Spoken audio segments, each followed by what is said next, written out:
Matthew chapter 5. Introduction to the Sermon on the Mount.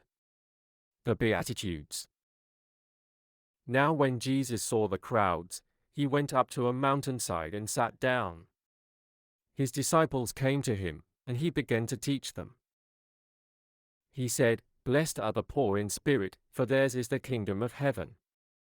Blessed are those who mourn, for they will be comforted. Blessed are the meek, for they will inherit the earth. Blessed are those who hunger and thirst for righteousness, for they will be filled. Blessed are the merciful, for they will be shown mercy. Blessed are the pure in heart, for they will see God. Blessed are the peacemakers, for they will be called children of God. Blessed are those who are persecuted because of righteousness, for theirs is the kingdom of heaven. Blessed are you when people insult you, persecute you, and falsely say all kinds of evil against you because of me. Rejoice and be glad, because great is your reward in heaven, for in the same way they persecuted the prophets who were before you. You are the salt of the earth. But if the salt loses its saltiness, how can it be made salty again? It is no longer good for anything, except to be thrown out and trampled underfoot. You are the light of the world. A town built on a hill cannot be hidden. Neither do people light a lamp and put it under a bowl. Instead, they put it on its stand, and it gives light to everyone in the house. In the same way, let your light shine before others, so that they may see your good deeds and glorify your Father in heaven. Do not think that I have come to abolish the law or the prophets. I have not come to abolish them, but to fulfill them.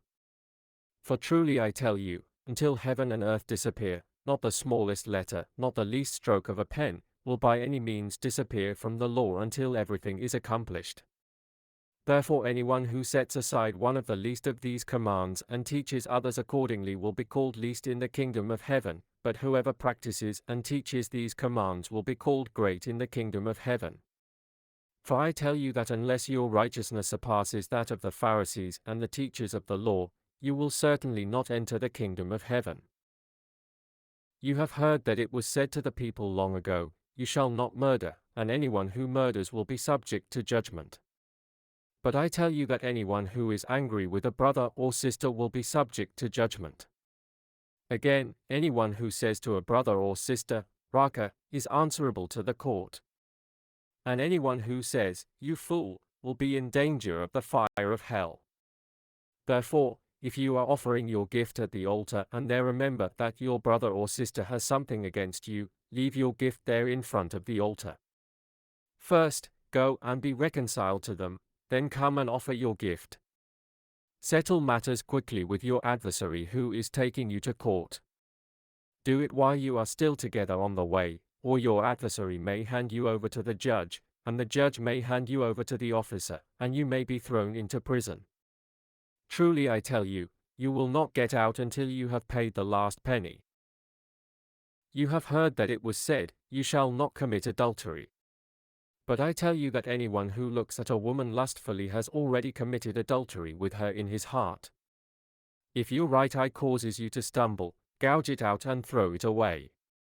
It is better for you to lose one part of your body than for your whole body to be thrown into hell. And if your right hand causes you to stumble, cut it off and throw it away. It is better for you to lose one part of your body than for your whole body to go into hell. It has been said, anyone who divorces his wife must give her a certificate of divorce.